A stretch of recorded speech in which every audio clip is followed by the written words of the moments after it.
To go through equilibrium and reversible reactions and the production of ammonia. So a reversible reaction is represented by an arrow which points both forward and backwards, okay, like the one that you can see here. And when a reaction can go forwards and backwards, it can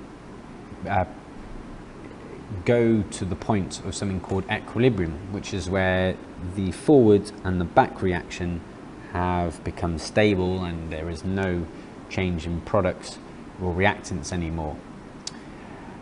So just to highlight a reversible reaction, and the classic case is the production of ammonia. So if we take this reaction, nitrogen and hydrogen, all the bonds break and then they reform to form two molecules of ammonia.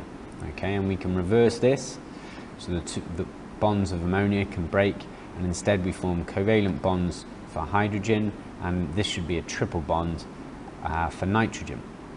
And again, these could break and reform back to ammonia. Okay, now depending on the conditions, you can favour whether it's the reactant side, so the left hand side of the arrow, or the right hand side, the products after the arrow. Now you do this in a few ways.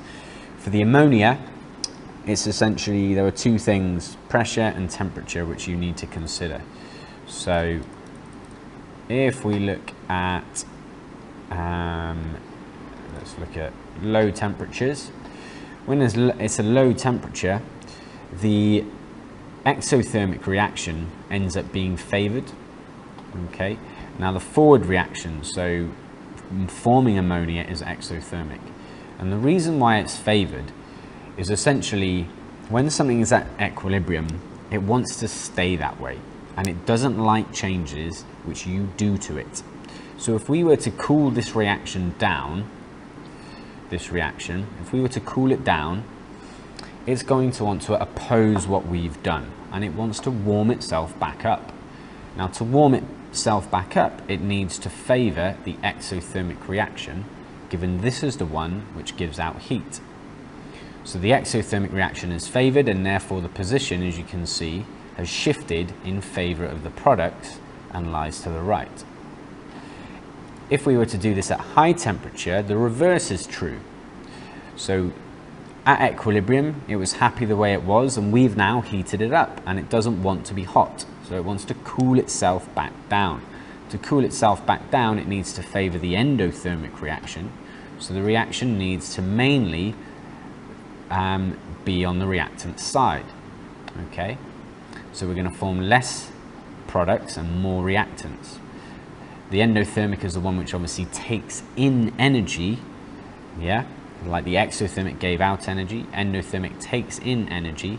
So all that heat which we've just given it, it's going to take that in and it's going to form the reactants. Okay, and then hopefully its temperature will come back down to what it wants.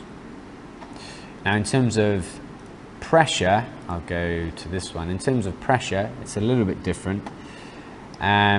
Imagine these molecules obviously taking up a certain amount of space. Now on the left side, or the reactant side, we have 4 moles of gas, 1 for nitrogen and 3 hydrogen.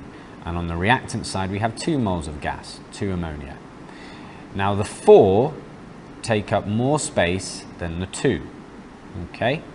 And because of that, if we increase the pressure, again, it wants to stay how it was, so it wants to oppose our increase in pressure, so it will favour the products, and more products will be formed because there are less moles of gas. If we decrease the pressure, it wants to take up that extra space, so it will favour the reactants, as there are 4 moles on this side and they take up more space.